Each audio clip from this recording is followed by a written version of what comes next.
চলুন আজকে আমাদের সঙ্গে হাতে হাত ধরে পৃথিবীর সপ্তম আশ্চর্যের এক আশ্চর্য আপনাদেরকে দেখাবো। ভীষণ রকমের বিখ্যাত এই আশ্চর্য তার নিজের কালচারাল হেরিটেজ আর চার্মের জন্য। হ্যাঁ, আমি পেট্রার কথা বলছি। নাবাটিয়ানসদের চিত্রাকর্ষক সিভিলাইজেশন, কিভাবে পাথর কেটে তৈরি করা একটা সিটি এবং পাহাড়ের মাঝখানে গড়ে ওঠা একটা অসাধারণ শহর নিয়ে আজকের আমাদের এই ভ্লগ। আশা রাখছি আমাদের মতো আপনারাও জর্ডানের এই পেট্রা সিটি দেখে একেবারে মন্ত্রমুগ্ধ হয়ে যাবেন। 2500 বছর পুরনো এই সিভিলাইজেশন দেখে আশা রাখছি আপনাদেরও ঠিক আমাদের মতোই রোমহর্ষক লাগবে। তাহলে চলুন অপেক্ষার অবসান ঘটাচ্ছি আর শুরু করছি একটা ব্র্যান্ড নিউ ডেস্টিনেশনের vlog. Hey everybody, a very warm welcome to all my beautiful people out there. Once again, welcome back to my channel. আচ্ছা, আজকে শুরু করছি আমাদের পেট্রার সফর এবং পেট্রাতে আমরা কি দেখলাম, কিভাবে ঘুরলাম, কত টাকা আমাদের খরচা হলো এবং গাইড আমাদেরকে কিভাবে নিতে হলো এবং তার পিছু আমাদের কত খরচা হলো, সবটা তোমাদের সাথে একদম ডিটেলে শেয়ার করব। যদি তোমাদের কাছে জর্ডান পাস থাকে তাহলে কোনো রকম এন্ট্রি ফি লাগবে না, আর যদি পাস না থাকে তাহলে 50, 55 আর 60 জেডি তোমাদের লাগবে 3 দিনের ট্রিপের জন্য। 1 দিনের জন্য 50, 2 দিনের জন্য 55 আর 3 দিনের জন্য মনে হয় 60 জেডি। এই মুহূর্তে এখন জর্ডানে খুবই কম ট্যুরিস্ট, নানান রকম সমস্যার জন্য, স্পেশালি ইসরায়েলে এখন যেভাবে যুদ্ধ হচ্ছে সে কারণে জর্ডান অনেকেই ভিজিট করতে চাইছে না, তাই পেট্রাতেও ট্যুরিস্টের সংখ্যা অনেকটাই কম। আমরা একজন গাইড নিয়ে নিয়েছি, ট্যুর গাইড। আপনারা চাইলে আপনাদের কমফোর্টেবল ল্যাঙ্গুয়েজের গাইড নিয়ে নিতে পারেন। আমরা ইংলিশে কমফোর্টেবল, সেই জন্য আমরা ইংলিশ স্পিকিং গাইডই নিয়ে নিয়েছিলাম। এখানে ঘোড়া করে যাওয়ার সুব্যবস্থা আছে, আপনারা চাইলে এখানে ঘোড়ায় করে ক্যানিয়ন্স পর্যন্ত পৌঁছতে পারেন, কিন্তু তারপর থেকে আপনাদেরকে পায়ে হেঁটেই পুরোটা ঘুরতে হবে। আমি এখানে ঘোড়া নিলাম এবং তার জন্য আমাকে জাস্ট 5 জেডি দিতে হয়েছে। খরচ যদি জিজ্ঞেস করেন তাহলে ওরা বলবে যা আপনাদের মনে হয় সেটা টিপ হিসেবে দিতে, কিন্তু আমরা বলবো যে আপনারা আগে থেকে ভালো করে বার্গেন করে টাকা ডিসাইড করে তারপরে কিন্তু ঘোড়াতে চড়বেন, নইলে পরবর্তীকালে ওরা খুবই উল্টোপাল্টা চার্জ করে এবং সেটা নিয়ে একটা সিন ক্রিয়েট হওয়ার সম্ভাবনা আছে। পেট্রা লোকেটেড ওয়াদি মুসাতে, যার অর্থ ভ্যালি অফ মোসেস।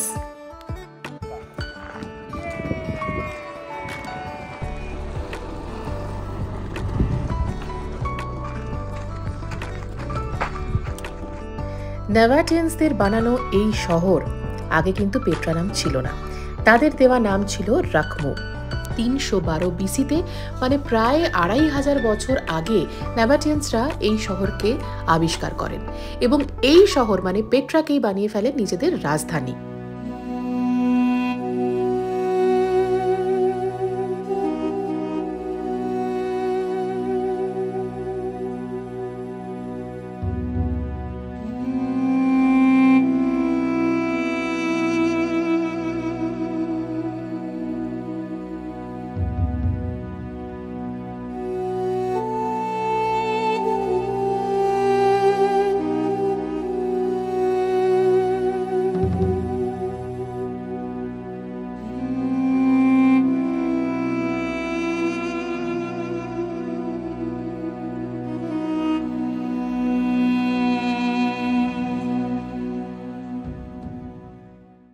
প্রায় 3000 বছর আগে নাবাটিয়ানসরা কিভাবে তাদের জীবনযাপন করত, কিভাবে জলের ইরিগেশন সিস্টেম ছিল তাদের, সেই সমস্তই কিন্তু আমাদের গাইড এখানে ডিসক্রাইব করছিলেন।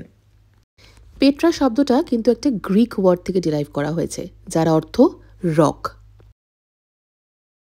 পেট্রার আরও দুখানা নাম আছে, এক হচ্ছে দ্য লস্ট সিটি আর এক হচ্ছে the red rose city. Rose city নাম রাখার অর্থ হচ্ছে পেট্রার যে সমস্ত রক রয়েছে সেই সমস্ত স্যান্ডস্টোনের কালারের জন্য। পেট্রা এখন ইউনেস্কো ওয়ার্ল্ড হেরিটেজ সাইট এবং the new 7 wonders of the world. এই মুহূর্তে যেটা স্ক্রিনে দেখছেন এটা হচ্ছে নাবাটিয়ানসদের আইডল। এইরকম পাথরের মূর্তি তৈরি করে ওনারা ওয়ার্শিপ করতেন, পুজো করতেন। প্রকৃতির কি বিরল সৃষ্টি দেখুন, ন্যাচারালি সৃষ্টি হয়েছে এই মাছের আদলে পাথর কেটে এই structure.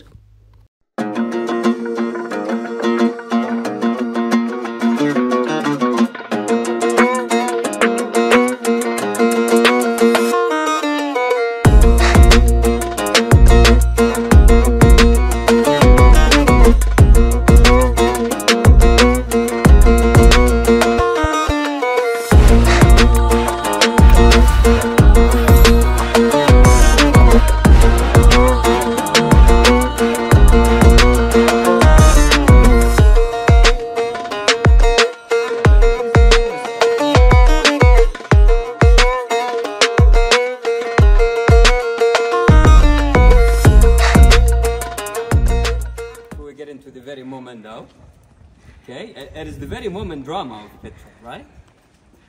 Yeah. Relax. Yes. Okay. Make sure that your heart's quite strong, actually. Yeah, absolutely. Yeah. Because the view is such magnificent, anyways. Crazy view, though, right? There you go. Now from this corner, we move to that side there. While you move in that side, we look like this, right? Let's keep looking straight up to the last mountain.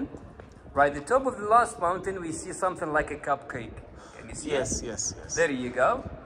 Well, 5, 4, 3, 2, 1, 0. Turn around. There you go. Woo! Woo! Well done. That's Petra. That's Petra. There you go. অনেক অনেক অপেক্ষা করেছি, অনেক হেঁটেছি, আর finally এখন পেট্রার একেবারে সম্মুখীন হয়েছি। Oh my god, this is absolutely heartwarming and very very exciting. Let's go.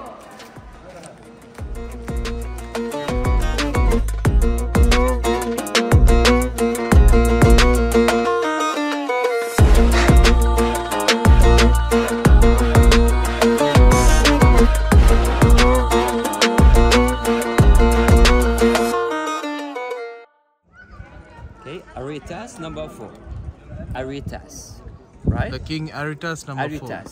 Okay, So Aretas this king tomb, number 4 this tomb belongs to him, belongs to him. Yeah, the master king. Memorial tomb back to this guy. He was the most famous and the master king of the Nabateans and Petra.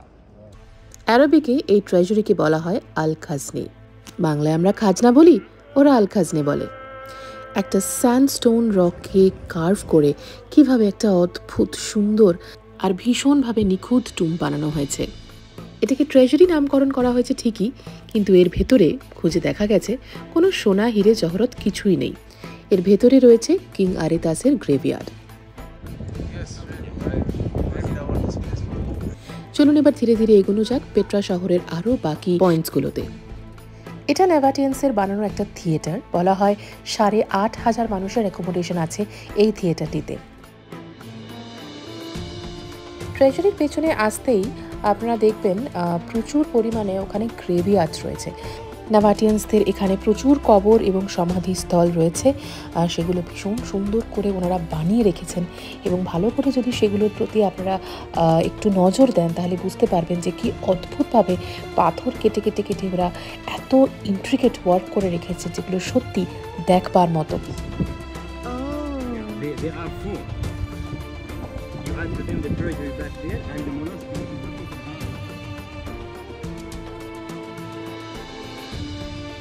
এগোতে এগোতে একটা souvenir shop পেলাম, সেখানে নানান রকমের Stones, নানান রকমের Jordanian সুভিনিয়ার্স বিক্রি হচ্ছিল। তো এগুলো হচ্ছে সব ইনসেন্স, এখানকার খুব ফেমাস এগুলো। যাই হোক, তারপর শুভ ওখান থেকে একটা এরকম কাপড় কিনলো অ্যারাবিক, ওর খুব ইচ্ছে ছিল মাথায় পরার জন্য। আর এই সমস্ত জায়গায় এই কাপড়গুলো কিন্তু হিট থেকে এবং সূর্যের রশ্মি থেকেও আপনাদেরকে অনেকটা রিলিফ দেবে। তো যাই হোক, ওটা কেনার পরে একটু এগোতে এগোতে দেখলাম এখানে রয়েছে রয়্যাল টুমস। পাথর কেটে কেটে অসামান্য ফাসারের সাথে বানানো হয়েছে এই সমস্ত টুমস। In the town, the age is 1,350 years old. This one? No, the oldest one.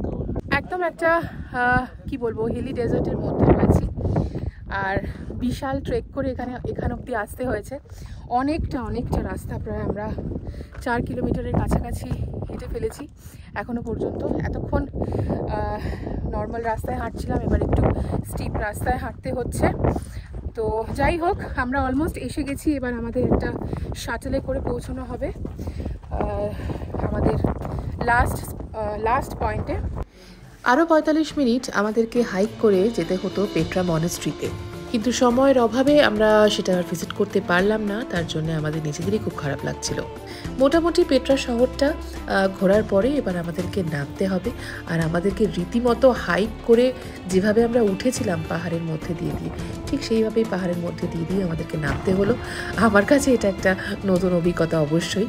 যাই হোক, সবটা করে এবার আমরা ধীরে ধীরে ফিরছি আমাদের বাড়ির উদ্দেশ্যে। পেট্রার এন্ট্রিওয়েতে এরকম প্রচুর সুভিনিয়ার শপ আছে, যেগুলো একবার ভিজিট করে দেখতেই হয়, কারণ ওখানের যারা যারা সেলসম্যান রয়েছে তারা ইনসিস্ট করে রীতিমতো আপনাদেরকে একবার অন্তত ঢুকে দেখার জন্য বা কিছু কেনার জন্য। তবে অনেস্টলি স্পিকিং জিনিসের দাম অনেকটা বেশি হলেও জিনিসগুলো এত সুন্দর, যা দেখি মনে হয় কিছু না কিছু কালেক্ট করে নিই। যাই হোক, এখান থেকে টুকটাক কিছু কালেক্ট করার পরে আমরা বাড়ির দিকে রওনা দিলাম। কি খাচ্ছ এটা তুমি? এটা খাচ্ছি এটা কি? আইসক্রিম। এটা এখানকার একটা আইসক্রিম, আর আমি একটা কি নিয়েছি জানি না এগুলোর কি নাম। আইসক্রিম এরকম দাওয়াচ্ছে বেরিয়ে যাচ্ছে। হ্যালো, আমার বউ জলে গেল।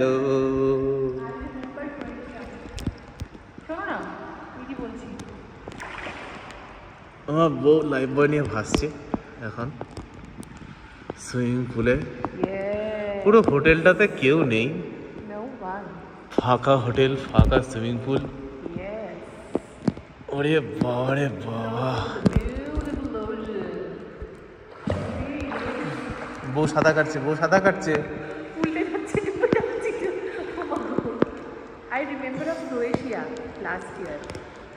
তাই না? একদমই তাই, এটাই ক্রোয়েশিয়া ভাবো, একদম ডেজার্টের ক্রোয়েশিয়া।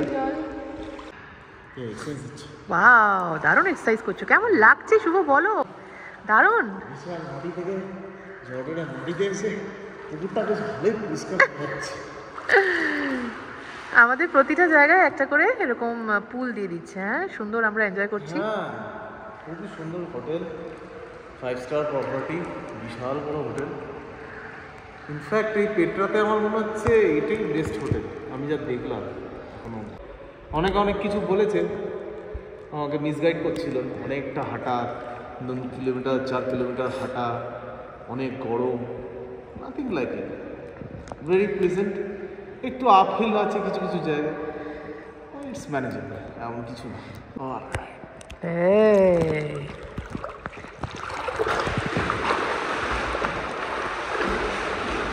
পরন্ত বিকেলের পেট্রার এই রূপের সাথেই আপাতত আপনাদের থেকে বিদায় নিচ্ছি। কালকের আরও একটা ভ্লগ নিয়ে আমরা এসে হাজির হব খুব শিগগিরই। ততদিন আপনারা এনজয় করতে থাকুন আমাদের এই পুরো সিরিজটা। আর অবশ্যই আমাদেরকে কেমন লাগলো এই ভ্লগটা সেটা জানাতে ভুলবেন না। কোনো রকম যদি আপনাদের এনকোয়ারি থাকে সেটাও কমেন্ট সেকশনে জানাতে ভুলবেন না। দেখা হচ্ছে খুব শিগগিরই, ততদিন সবাই ভালো থাকবেন। বাই।